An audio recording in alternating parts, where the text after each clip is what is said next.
ಇನ್ನು ಜಾತಿ ಜನಗಣತಿಯ ವರದಿಗೆ ಡಿ.ವಿ. ಸದಾನಂದ ಗೌಡರು ವಿರೋಧವನ್ನು ವ್ಯಕ್ತಪಡಿಸಿದ್ದಾರೆ. ಈ ಜಾತಿ ಗಣತಿ ರಾಜಕೀಯ ಪ್ರೇರಿತವಾದಂತಹ ವರದಿ ಅನ್ನುವಂತಹ ಮಾತನಾಡಿದ್ದಾರೆ. ಸಿಎಂ ಮೈಲೇಜ್ ಅನ್ನು ತೆಗೆದುಕೊಳ್ಳುವಂತಹ ಕೆಲಸವನ್ನ ಈ ಮೂಲಕ ಮಾಡ್ತಿದ್ದಾರೆ. ಸಮೀಕ್ಷೆಯನ್ನ ಮಾಡದೆ ಎಲ್ಲೋ ಕೂತ್ಕೊಂಡು ತಾವೇ ರಚಿಸಿದಂತಹ ವರದಿ ಇದು.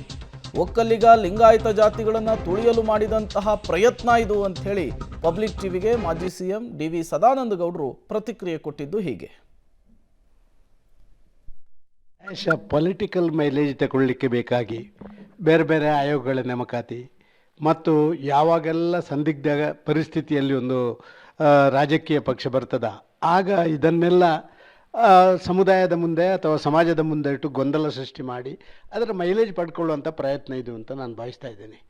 ಈಗಾಗಲೇ ಕಾಂತರಾಜ್ ವರದಿ ಹೊರಗೆ ಬರಲಿಕ್ಕೆ ಮೊದಲೇ ಸಾಕಷ್ಟು ದಿನಗಳಿಂದ ನಾವೆಲ್ಲ ಮಾಧ್ಯಮಗಳಲ್ಲಿ ನೋಡ್ತಾ ಇದ್ದೇವೆ. ಇದೊಂದು ಸೈಂಟಿಫಿಕ್ ಆಗಿ ಆಗಲಿಲ್ಲ, ಎಲ್ಲ ಮನೆ ಮನೆಗೆ ಭೇಟಿ ಕೊಡಲಿಲ್ಲ, ಕೇವಲ ಎಲ್ಲೋ ಕೂತ್ಕೊಂಡು ತಮಗೆ ಬೇಕಾದನ್ನು ಮಾಡುವಂಥ ಪ್ರಯತ್ನಗಳನ್ನು ಮಾಡಿದ್ದಾರೆ ಅಂತ ಹೇಳುವಂಥದ್ದು ನಾವು ನೋಡ್ತಾ ಇದ್ದೀವಿ. ಇವತ್ತು ನಿಜವಾಗಿ ಒಂದು ಸೈಂಟಿಫಿಕ್ ಆಗಿ ಮಾಡೋದಿದ್ದರೆ ಜಾತಿ ಮೀಸಲಾತಿಯಲ್ಲಿ ಆ ಒಳ ಜಾತಿಗಳು ಸಣ್ಣ ಪುಟ್ಟ ಜಾತಿಗಳು ಇದನ್ನೆಲ್ಲವನ್ನು ಪ್ರತ್ಯೇಕ ಬೈಫರ್ಕೇಟ್ ಮಾಡುವಂಥದ್ದು ಮಾಡಿದ್ರೇ ಅದಕ್ಕೊಂದು ಸ್ಪಷ್ಟವಾದಂಥ ನಿಲುವು ಬರ್ತದೆ. ಇಲ್ಲದಿದ್ದರೆ ಹೀಗೆ ಮುಸಲ್ಮಾನರದ್ದು ಎಲ್ಲರದ್ದು ಒಂದೇ, ಅವರಲ್ಲಿ ಎಷ್ಟು ಒಳಪಂಗಡಗಳಿದ್ದಾವೆ, ಬೇರೆ ಬೇರೆ ಒಳಪಂಗಡಗಳಿರುವಂಥದ್ದು ನಾವು ನೋಡಿದ್ದೀವಿ. ಇವತ್ತು ಒಕ್ಕಲಿಗ ಮತ್ತು ಲಿಂಗಾಯತ್ ಎರಡು ಅತ್ಯಂತ ಪ್ರಬಲ ಒಂದು ಜಾತಿಗಳು ಕರ್ನಾಟಕದಲ್ಲಿರುವಂಥದ್ದು. ಒಂದು ಪರೋಕ್ಷವಾಗಿ ಇವರನ್ನು ತುಳಿಲಿಕ್ಕೆ ಮಾಡಿದಂಥ ಒಂದು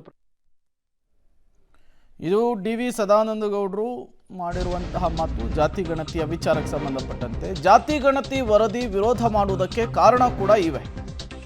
ಮುಸ್ಲಿಮರ ಓಲೈಕೆಯನ್ನು ಮಾಡಲಿಕ್ಕೆ ನಂಬರ್ 1 ಅಂತ ಹೇಳಿ ಕಾಂಗ್ರೆಸ್ ತೋರಿಸಿಕೊಟ್ಟಿದೆ.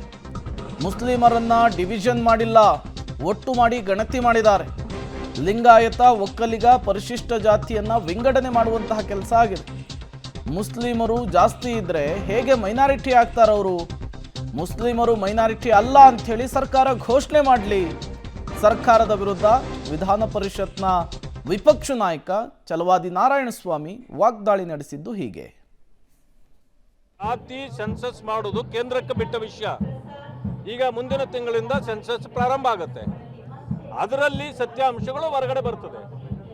ನನಗೆ ಎಲ್ಲಕ್ಕಿಂತ ಮಿಗಿಲಾಗಿ ಕಾಂತರಾಜ್ ಅವರ ಆಯೋಗದಲ್ಲಿ ಪರಿಶಿಷ್ಟ ಜಾತಿಗಳು 1 ಕೋಟಿ, ಪರಿಶಿಷ್ಟ ಜಾತಿ 1 ಕೋಟಿ 8 ಲಕ್ಷ ಅಂತಿತ್ತು 10 ವರ್ಷದ ಹಿಂದೆ. ಅದು ಈಗ ನೀವು 10 ವರ್ಷದ ಹಿಂದೆದ ಇದು ಅಥವಾ ಇವತ್ತು ಮಾಡಿದ್ದ, ಅದಾದ ಮೇಲೆ ಎಷ್ಟು ಸಂಖ್ಯೆಗಳು ವ್ಯತ್ಯಾಸ ಆಯಿತು. ಅಂದರೆ ಪರಿಶಿಷ್ಟ ಜಾತಿಗಳಲ್ಲಿ ಯಾರು ಹುಟ್ಟಲಿಲ್ಲ, ಯಾರು ಸಾಯಲಿಲ್ವಾ, ಇಲ್ಲಿ ಎಲ್ಲ ಬೇಕಾದಷ್ಟು ಪ್ರಶ್ನೆಗಳು ಬರ್ತವೆ. ಸರ್ಕಾರ ಇದಕ್ಕೆ ಉತ್ತರ ಕೊಡೋ ಪರಿಸ್ಥಿತಿಯಲ್ಲಿಲ್ಲ. ಯಾರ್ದೋ ಒತ್ತಡ, ಈಗ ಜಾತ್ಯತೀತ ಅಂತಕ್ಕಂಥ ಕಾಂಗ್ರೆಸ್ ಪಕ್ಷ ಜಾತಿಯ ಹಿಂದೆ ಹೋಗ್ತಕ್ಕಂಥ ಪರಿಸ್ಥಿತಿ ಅವ್ರಿಗೆ ಉದ್ಭವ ಆಗಿದೆ. ರಾಹುಲ್ ಗಾಂಧಿ ಅವರು ಯಾವತ್ತೂ ಜಾತಿ ಬಗ್ಗೆ ಕಾಂಗ್ರೆಸ್ ಮಾತಾಡ್ತಿರ್ಲಿಲ್ಲ ಅಂತ ಹೇಳ್ತಿದ್ರು.